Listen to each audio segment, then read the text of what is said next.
मैं डॉक्टर मोमना बात कर रही हूँ और मैं एक MBBS डॉक्टर हूँ और मैं अल्हम्दुलिल्लाह हाफ़िज़ कुरान भी हूँ। और मेरा वास्ता जो सैयद अशरफ साहब से पड़ा वो एक फैमिली डिस्प्यूट में थाना लोहीबीड में अप्रैल के महीने में ये सिलसिला शुरू हुआ। और उसमें एक FIR के केस था जो कि जिसमें मैं इनोसेंट थी बट स्टिल मैं एक एक्यूज़ पर्सन थी। और उसकी इंक्वायरी के बाद ही डिसाइड बना था कि मैं इनोसेंट हूँ या नहीं हूँ। बट शुरू में सैयद अशरफ साहब मुझे ये कहने लगे कि अगर आप के ऊपर FIR हो जाती है तो आप अपने बच्चों को भी खो सकती हैं, जो कि उस वक्त मेरे बच्चे की एक बेटे की उम्र 2.5 साल और एक बेटी की 6 महीने एज थी। आपके ऊपर अगर टैग लग जाता है FIR का तो आपका पूरा करियर भी ख़राब हो सकता है। तो ऑब्वियसली मेरे पे इन सब चीज़ों का बहुत प्रेशर था, लेकिन मैंने स्टिल मुझे पता था कि मैं ऑन मेरिट अगर रिलीज़ हो सकती हूँ अगर कोई बंदा अच्छे से इसकी इन्वेस्टिगेशन करता। जिस लैब अटेंडेंट से ये मामला पेश आया था उसने अपनी रिटर्न स्टेटमेंट भी कोर्ट करवा दी, लेकिन वो कहीं पर भी किसी भी रिकॉर्ड में कोर्ट में पेश नहीं की गई, क्योंकि उसमें मैं एक इनोसेंट बंदी साबित हो सकती थी। लेकिन मुझे उन्होंने मेंटली, फिज़िकली, हर तरीके से फिज़िकली अब्यूज़ करना और मेंटली डैमेज करना, फाइनेंशियली जितना मुझसे वो मुझे इस्तेमाल कर सकते थे उन्होंने किया। मैं उसको इस्तेमाल इसलिए नहीं समझ रही थी क्योंकि मेरे केस इतना था और उसके लिए मुझे जहाँ कैश मैं दे सकती थी मैंने कैश दे दिया, जहाँ मेरे पास कैश अवेलेबल नहीं था मैंने अपने कुछ ज्वेलरी उनको दे दी कि आप उसको बेच के अपनी फ़ीस पूरी कर लें या जो भी आपकी डिमांड्स हैं वो पूरी कर लें। ये सब चीज़ें मैंने बेयर की कि मैंने अपनी डिग्निटी पे कंप्रोमाइज़ कर लिया, लेकिन मैं अपने बच्चों के ऊपर नहीं करना चाह रही थी। उनकी वजह से मैं इतना ब्लैकमेल हुई जिस लेवल पर भी मैं हो सकी थी।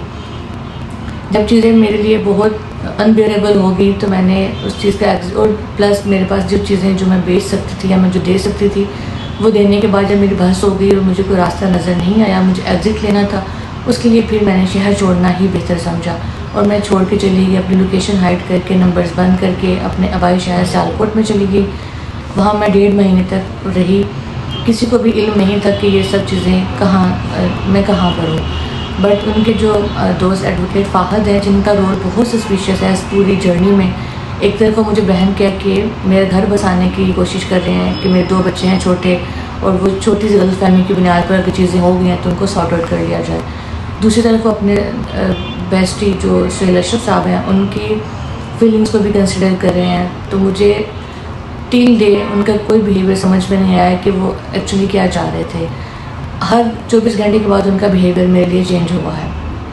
उसके बाद ये मैं जब वापस आई सियालकोट, मैं सियालकोट में थी और सैयद अशरफ साहब का मुझे मैसेज आता है कि अगर आप वापस नहीं आती हैं तो मैं वहाँ आऊँगा और मैं आपके फादर को बताऊँगा, बातें करूँगा, चीज़ें बहुत वर्स हो जाएंगी। मैंने कहा अदरवाइज़ एक चैट में एक चीज़ है जिसमें मैंने क्वेश्चन मार्क किया हुआ है कि अगर ऐसा नहीं करती तो उन्होंने कहा कि हो सकता है फिर आप अपनी शादी खो दें। यानी इस तरह की धमकियों की वजह से मैं फिर वापस आई 2 दिन के अंदर इस्लामाबाद वापस आई। और कुछ दिनों तक जो हमारे दरमियान कलामी हुई वो सब चीज़ें CCTV वीडियोज़, आपके पास वॉइस नोट्स, कॉल रिकॉर्डिंग्स, पहले दिन से लेकर आखिरी दिन तक की चैट हार्ड कापी में, सॉफ्ट कापी में, हर तरीके से मैंने रिकॉर्ड में भेजी हैं IG ऑफिस में जहाँ जहाँ रिक्वायरमेंट थी उनकी। 11 अगस्त को ये वाक़या हुआ कि सैयद अशरफ साहब मेरे अपार्टमेंट में घुस जाते हैं फूड पांडा वाला बन के, और उनके कुछ मिनट्स के बाद मेरे हस्बैंड भी आ जाते हैं। उनकी कन्फ्रंटेशन जब होती है उसमें वो सैयद अशरफ साहब नुमान अली मेरे हस्बैंड को धक्का दे के वहाँ से फ़रार होते हैं। वो CCTV वीडियो भी मौजूद है, रिकॉर्ड में दी गई है।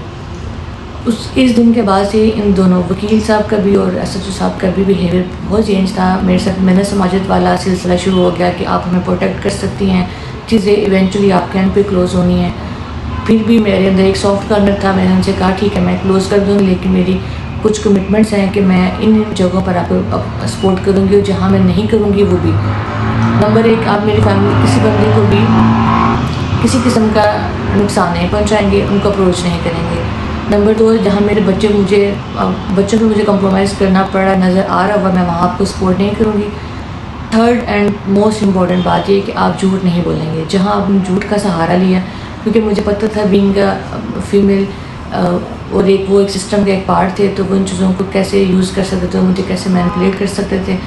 तो इस वजह से मैंने उनसे पहले कमिटमेंट निभाया था कि आप झूठ नहीं बोलेंगे तो मैं आपका स्टाम्प पेपर साइन कर देती हूँ कि मैं आपके खिलाफ कोई कार्रवाई नहीं करूँगी।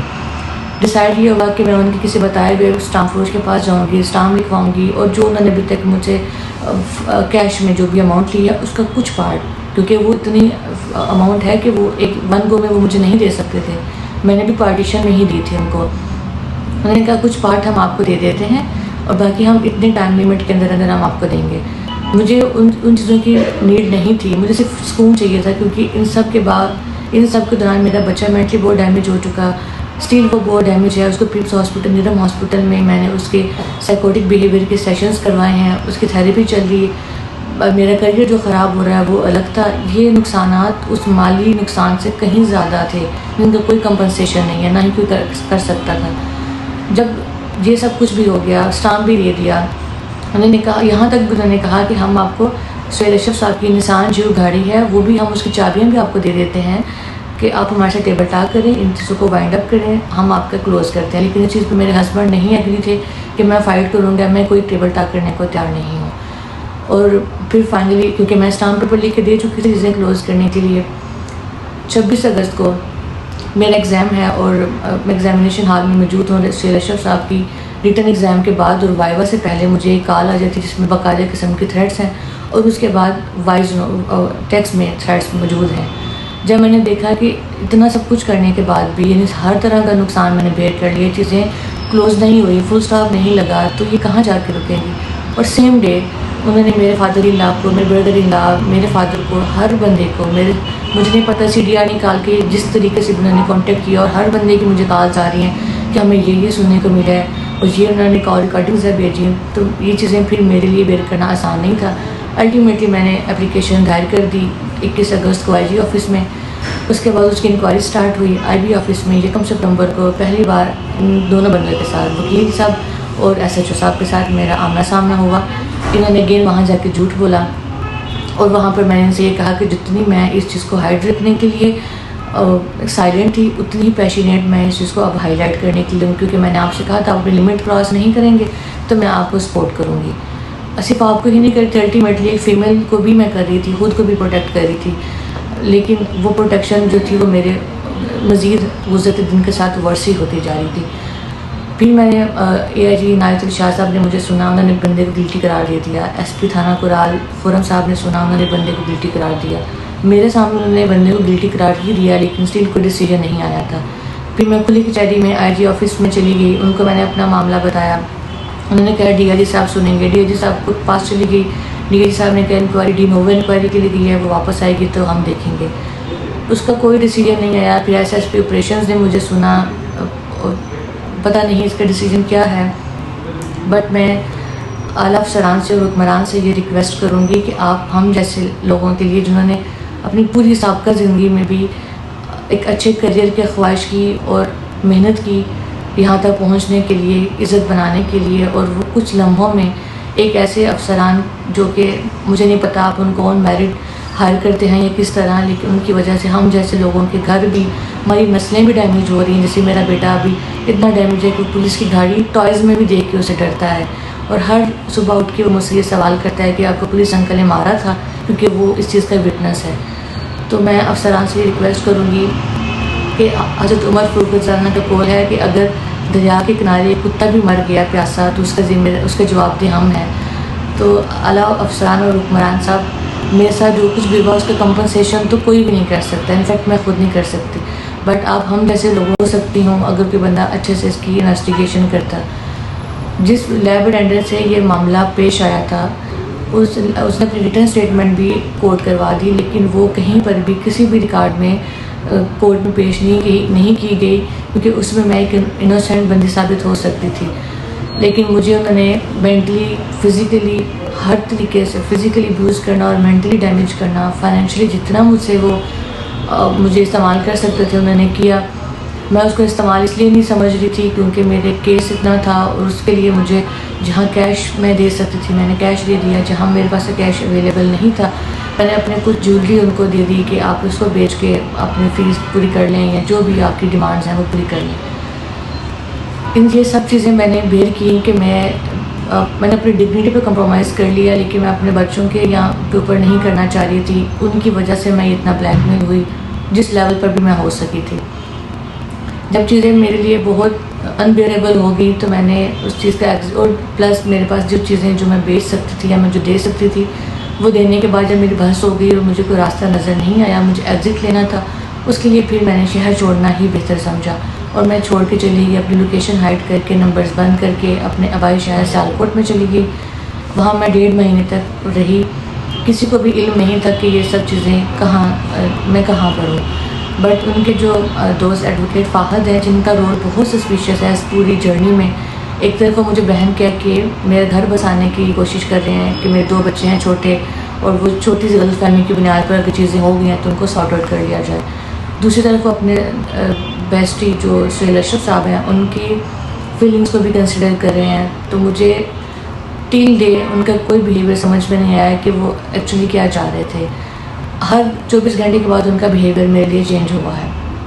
उसके बाद ये मैं जब वापस आई सियालकोट, मैं सियालकोट में थी और सुहेल अशरफ साहब का मुझे मैसेज आता है कि अगर आप वापस नहीं आती हैं तो मैं वहाँ आऊँगा और मैं आपके फादर को बताऊँगा, बातें करूँगा, चीज़ें बहुत वर्स हो जाएंगी। मैंने कहा अदरवाइज़ एक चैट में चीज़ है जिसमें मैंने क्वेश्चन मार्क किया हुआ है कि अगर ऐसा नहीं करती तो उन्होंने कहा है कि हो सकता है फिर आप अपनी शादी खो दें। यानी इस तरह की धमकियों की वजह से मैं फिर वापस आई। 2 दिन के अंदर इस्लामाबाद वापस आई और कुछ दिनों तक जो हमारे दरमियान कलामी हुई वो सब चीज़ें CCTV वीडियोज़, आपके पास वॉइस नोट्स, कॉल रिकॉर्डिंग्स, पहले दिन से लेकर आखिरी दिन तक की चैट हार्ड कापी में, सॉफ्ट कापी में, हर तरीके से मैंने रिकॉर्ड में भेजी हैं IG ऑफिस में, जहाँ जहाँ रिक्वायरमेंट थी उनकी।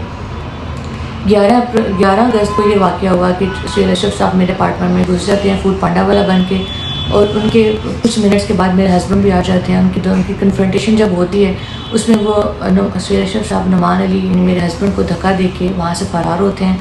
वो CCTV वीडियो भी मौजूद है, रिकॉर्ड में दी गई है। इस दिन के बाद से इन दोनों वकील साहब का भी और SHO साहब का भी बिहेवियर बहुत चेंज था मेरे साथ। मैंने समाजत वाला सिलसिला शुरू हो गया कि आप हमें प्रोटेक्ट कर सकती हैं, चीज़ें इवेंचुअली आपके एंड पे क्लोज़ होनी है। फिर भी मेरे अंदर एक सॉफ्ट कॉर्नर था। मैंने उनसे कहा ठीक है मैं क्लोज़ कर दूँगी, लेकिन मेरी कुछ कमिटमेंट्स हैं कि मैं इन जगहों पर आपको सपोर्ट करूँगी और जहाँ मैं नहीं करूँगी वो भी। नंबर 1, आप मेरी फैमिली किसी बंदे को भी किसी किस्म का नुकसान नहीं पहुँचाएँगे, उनको अप्रोच नहीं करेंगे। नंबर 2, जहाँ मेरे बच्चों को मुझे कंप्रोमाइज़ करना पड़ा नज़र आ रहा हुआ, मैं वहाँ आपको सपोर्ट नहीं करूँगी। थर्ड एंड मोस्ट इम्पॉर्टेंट बात ये कि आप झूठ नहीं बोलेंगे। जहाँ आपने झूठ का सहारा लिया, क्योंकि मुझे पता था बीइंग फीमेल और वो एक सिस्टम का एक पार्ट थे, तो वो इन चीज़ों को कैसे यूज़ कर सकते थे, मुझे कैसे मैनिपुलेट कर सकते थे। तो इस वजह से मैंने उनसे पहले कमिटमेंट निभाया था कि आप झूठ नहीं बोलेंगे तो मैं आपका स्टाम्प पेपर साइन कर देती हूँ कि मैं आपके खिलाफ कोई कार्रवाई नहीं करूँगी। डिसाइड ये हुआ कि मैं उनके किसी बताए हुए स्टाम्प फरोश के पास जाऊँगी, स्टाम्प लिखवाऊँगी और जो उन्होंने अभी तक मुझसे कैश में जो भी अमाउंट लिया उसका कुछ पार्ट, क्योंकि वो इतनी अमाउंट है कि वो एक 1 गो में वो मुझे नहीं दे सकते थे, मैंने भी पार्टीशन में ही दी थी उनको। उन्होंने कहा कुछ पार्ट हम आपको दे देते हैं और बाकी हम इतने टाइम लिमिट के अंदर हम आपको देंगे।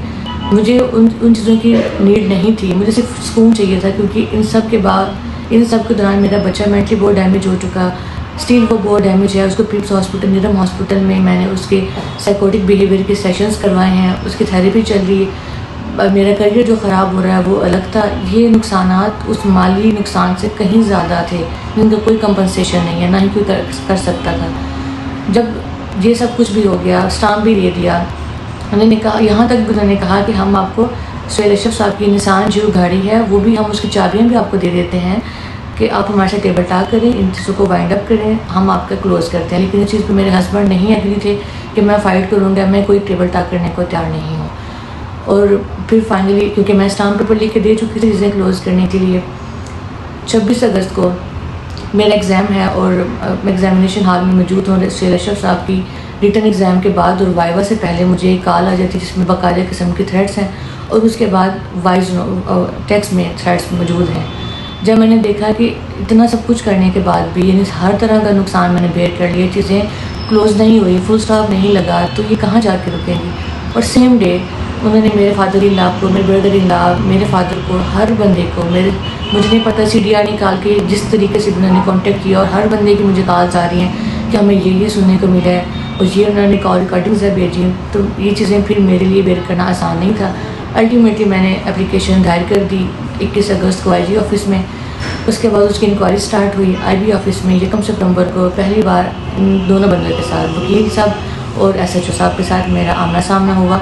इन्होंने अगेन वहाँ जाके झूठ बोला और वहाँ पर मैंने इनसे ये कहा कि जितनी मैं इस चीज़ को हाइड रखने के लिए साइलेंट थी, उतनी ही पैशनेट मैं इस चीज़ को अब हाईलाइट करने के लिए हूँ, क्योंकि मैंने आपसे कहा था आप अपनी लिमिट क्रॉस नहीं करेंगे तो मैं आपको सपोर्ट करूँगी। सिर्फ आपको ही नहीं कर रही थी, अल्टीमेटली एक फ़ीमेल को भी मैं कर रही थी, खुद को भी प्रोटेक्ट कर रही थी। लेकिन वो प्रोटेक्शन जो थी वो मेरे मज़ीद गुज़रते दिन के साथ वर्स ही होती जा रही थी।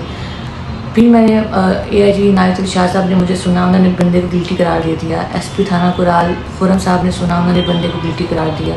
मेरे सामने उन्होंने बंदे को गिल्टी करार ही दिया, लेकिन स्टिल कोई डिसीजन नहीं आया था। फिर मैं खुली कचहरी में आईजी ऑफिस में चली गई, उनको मैंने अपना मामला बताया।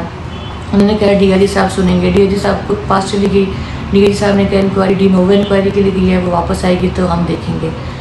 उसका कोई डिसीजन नहीं आया। फिर एसएसपी ऑपरेशंस ने मुझे सुना, पता नहीं इसका डिसीजन क्या है, बट मैं आला अफसरान से और हुक्मरान से ये रिक्वेस्ट करूँगी कि आप हम जैसे लोगों के लिए जिन्होंने अपनी पूरी साबका ज़िंदगी में भी एक अच्छे करियर की ख्वाहिश की और मेहनत की यहाँ तक पहुँचने के लिए, इज़्ज़त बनाने के लिए, और वो कुछ लम्हों में एक ऐसे अफसरान जो कि मुझे नहीं पता आप उनको ऑन मेरिट हायर करते हैं या किस तरह, लेकिन उनकी वजह से हम जैसे लोगों के घर भी, हमारी नस्लें भी डैमेज हो रही हैं। जैसे मेरा बेटा अभी इतना डैमेज है कि पुलिस की गाड़ी टॉयज़ में भी देख के उसे डरता है, और हर सुबह उठ के वो मुझसे ये सवाल करता है कि आपको पुलिस अंकल ने मारा था, क्योंकि वो इस चीज़ का विटनेस है।